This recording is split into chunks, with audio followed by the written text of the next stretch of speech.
Pues ya estamos aquí de vuelta en el foro para nuestro análisis en perspectiva. Vamos a ver unos datos que nos ayudan a entender qué está pasando en la Ciudad de México y regresamos con nuestros invitados.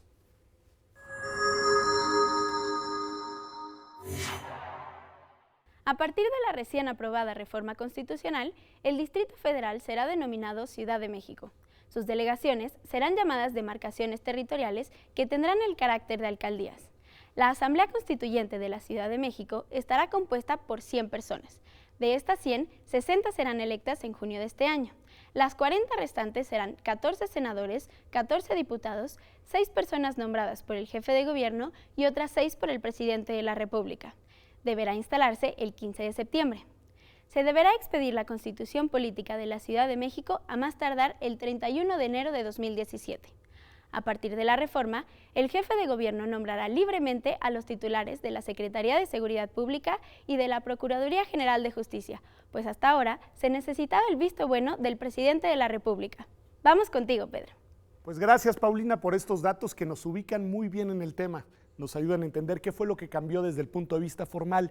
Pero si les parece bien, María, Lorenzo, quizá lo primero que hay que hacer es un balance político del significado de esta reforma. ¿Qué nos dirías de esto, Córdoba? Bueno, a ver, creo que tenemos un cambio radical, sobre todo de un modelo que había venido operando en el país desde 1824. La lógica de que la sede de los poderes federales estuvieran en una demarcación que no era un estado propiamente dicho, es algo que se importa del modelo norteamericano. La capital en Estados Unidos, Washington, D.C., claro, es un terreno cedido por una entidad, por Virginia, que recuperará ese terreno cuando, si llega a darse el caso, cambie la sede de los poderes federales. La lógica en Estados Unidos es que, digamos, los poderes federales no tuvieran un contrapeso local en el ámbito del gobierno local en donde están asentados que pudiera poner en crisis, digamos, la organización política. Un argumento que muy probablemente tenía sentido en el siglo XVIII o a lo largo del siglo XIX, ya en nuestro país, cuando el Distrito Federal fue teniendo una serie de variaciones, incrementando su territorio. El Distrito Federal es mucho más grande, por ejemplo, que el Distrito de Columbia, y retomando lo que ocurre en las capitales, o digamos, en la configuración constitucional de muchos estados que tienen federales, que tienen sus capitales, insisto, en un territorio que no es propiamente un estado. Sin embargo, también es cierto que se ha demostrado que la coexistencia de varios poderes en un mismo ámbito hoy en día no provoca, digamos, esa lógica de confrontación que estaba en su origen. Y esto provocó que, sobre todo en las últimas 3 décadas, se viniera empujando, como ya se mencionaba en el programa, una agenda para convertir el Distrito Federal en una entidad federativa con todos los derechos propiamente dicho, ellos y ciudadanos, recuperar esta especie de capitis diminucio de los derechos quería políticos. Preguntar, María. A ver, tiene razón Lorenzo, en realidad los poderes se fueron creando. Tiene ya, digamos, algunas décadas que elegimos al jefe de gobierno de la ciudad. Hay el tema también de la Asamblea Legislativa como una asamblea que emite leyes generales para la ciudad, también tiene un poder judicial propio. Es decir, ¿era cierto, tenía sentido esta idea de que quienes vivimos en la Ciudad de México éramos ciudadanos de segunda? Yo creo que en realidad culmina un proceso. De hecho, se están cumpliendo, como que las fechas se sincronizaron de una manera muy curiosa, ¿no? Justamente a las 2 décadas, la reforma de 96 es la que nos lleva a elegir jefe de gobierno. Digamos que esta es una segunda parte de ese camino largo que se habían dado.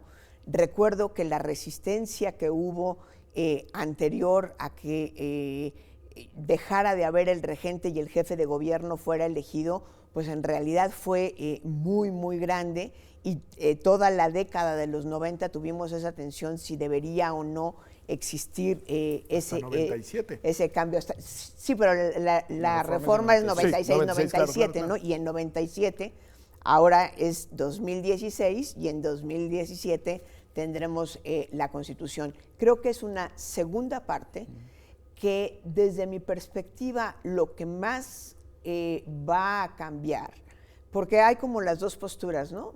México la Ciudad de México va a amanecer en un mundo político absolutamente Y hay distinto. quien dice en realidad no pasó gran cosa y esto es un discurso muy exagerado, etcétera, ¿no? Creo que lo que tendríamos que centrarnos es en el cambio que va a haber de las delegaciones en alcaldías o en estas demarcaciones territoriales. Honestamente no sé por qué no les llamaron municipios, pero el hecho de que vayan a existir y además al existir haya un cabildo, quiere decir, desde mi perspectiva, ustedes los dos son abogados, yo no, que habrá una manera distinta y un margen de trabajo y un margen de ejercicio del poder muy distinto de los delegados, donde tendrán que estar necesariamente mucho más cerca de la ciudadanía. Creo que ese es uno de los cambios que pueden ser importantes dependiendo de cómo queden redactados en la Constitución. A ver, Lorenzo, esta reflexión de María nos conduce a un terreno que es muy interesante y quiero regresar a eso, es decir, qué implicaciones tiene esta nueva forma de organización y de gestión del poder. Pero lleva implícita una tesis que la vivimos en 97 y que es, con los cambios de diseño institucional pueden venir cataclismas políticos relevantes, porque uno de los datos fuertes en la elección de 97 es que a partir de ese momento la izquierda llegó y hasta el momento para quedarse en el gobierno de la ciudad. ¿Cuál es tu interpretación, digamos, del significado potencial político de este tipo de cambios? Mira, a ver, creo que el diseño institucional puede facilitar las transformaciones políticas, no en automático las genera. Es decir, los cambios, la profundidad de los cambios depende mucho también, depende no solo del diseño institucional o constitucional, sino también, digamos, de las prácticas en las cuales esos cambios se van traduciendo. Yo creo, sin embargo, que el cambio que estamos viviendo sí es un cambio, no sé si va a provocar un cataclisma, pero que en todo caso sí va a reforzar una lógica, digamos, de, perdón el término, pero de gradual empoderamiento de la propia ciudadanía del Distrito Federal. Eso ya sería mucho. Respecto de la gestión pública, de los casos que cotidianamente los afectan. A ver, primer gran dato. En efecto, en 1997 la primera elección la gana, es la primera gran elección que gana la izquierda, y siempre ha habido en el Distrito Federal un gobierno distinto al gobierno federal. Sí. Siempre. Sí, y no ha provocado ninguna ruptura grave.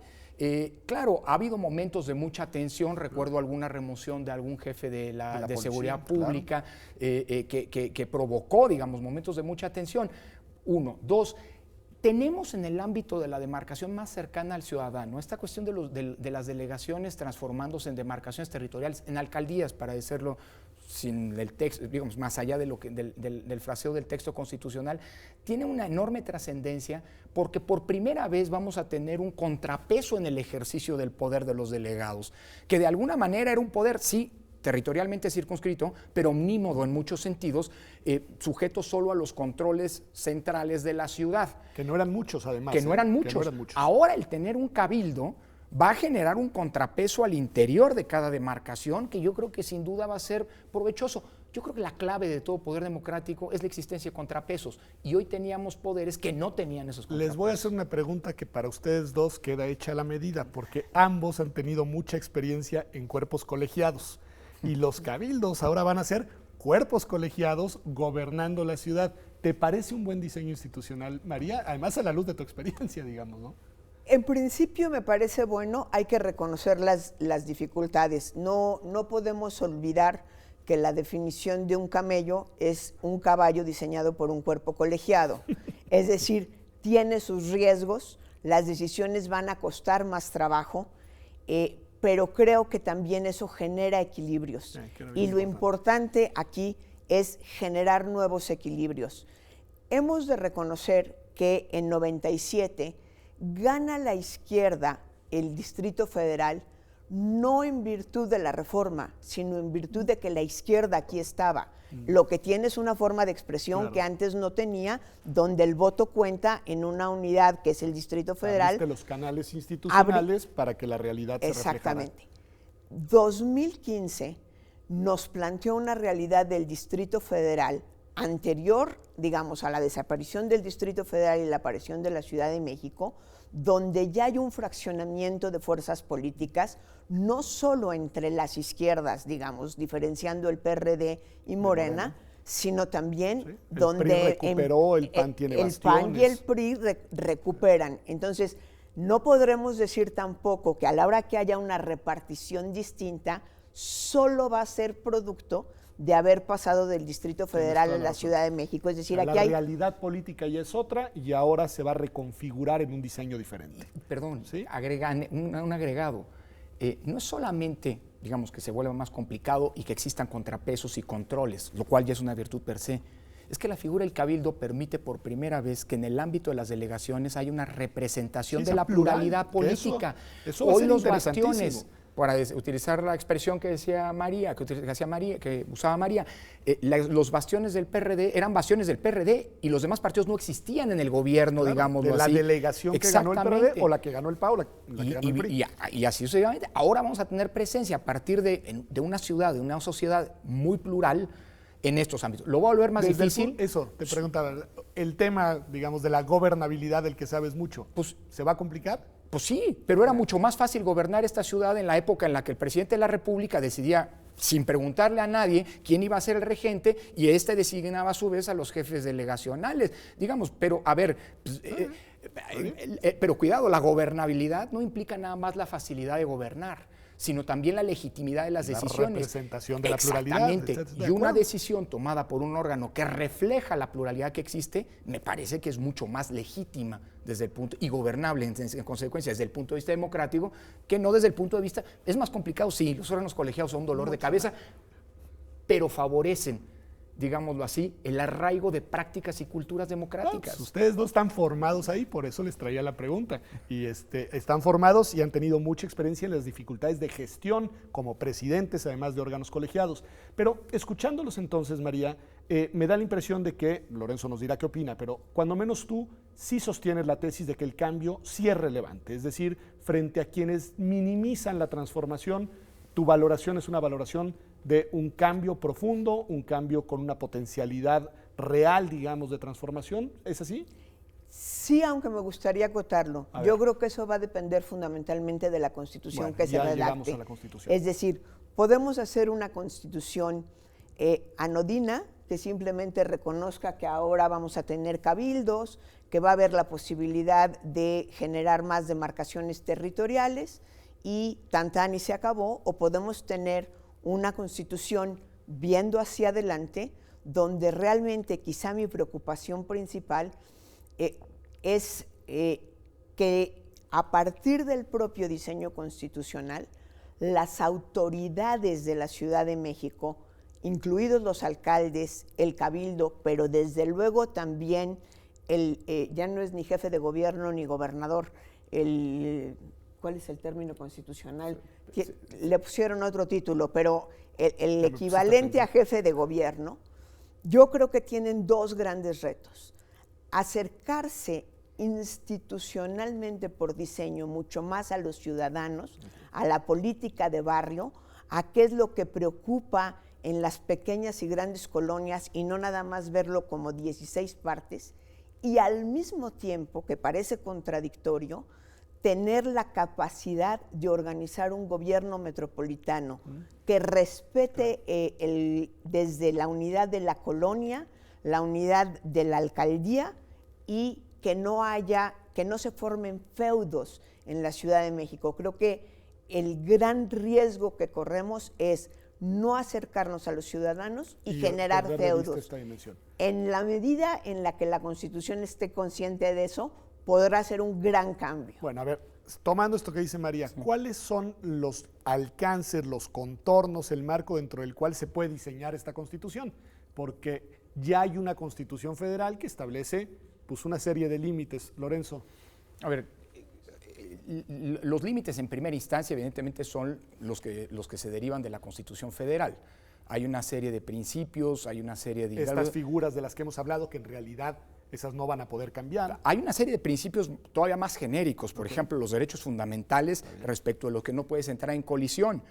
Hay incluso principios mucho más específicos para la Ciudad de México, que son los que están establecidos concretamente pues, en el artículo 122 particularmente, en donde ya está delineada, digámoslo así, las grandes líneas, los grandes trazos de la arquitectura política que puede tener que puede desarrollar la Ciudad de México en su Constitución.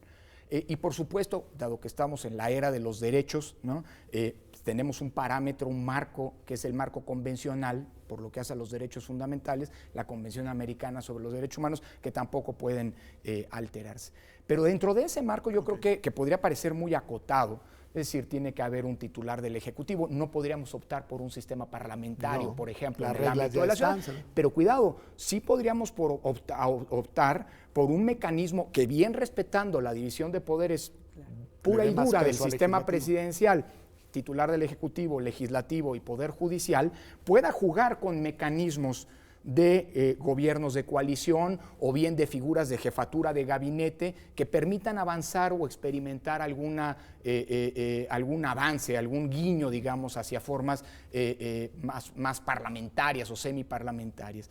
Pero yo creo que la gran oportunidad la tenemos en el campo de los derechos. La Ciudad de México, el Distrito Federal, se ha caracterizado por ser, a pesar de no tener constitución, hasta ahora. Un bastión progresista. Absolutamente, en donde se han potenciado literalmente los derechos y se ha marcado la ruta que, por cierto, el hecho de que tener constitución no significa garantía de progresismo, que en algunas entidades ha tenido una reacción en sus constituciones contraria a estos derechos de avanzada. Ahora en Veracruz, por ejemplo, una reforma constitucional. Pero es la enésima reforma. Sí, es decir, el contar con una constitución me parece, insisto, que te da, dentro del marco constitucional, dentro del marco de los derechos, la oportunidad para construir plasmar en texto constitucional, y ya no solo en criterios o en leyes, en políticas públicas, una lógica progresista y de compromiso con los derechos, ¿no? Si les parece, garantía. Vamos a hacer un corte y volvemos a hablar del constituyente, porque tienen ambos razón, tanto por lo que hace al diseño de los poderes como por lo que hace a la agenda de los derechos. Hay un potencial que valdría la pena explotar, pero para explotarlo se necesita un buen constituyente, bien conformado, y en eso además el INE va a tener una responsabilidad muy importante. Vamos a un corte y regresamos acá a Observatorio a hablar directamente del poder constituyente de la Ciudad de México. Regresamos.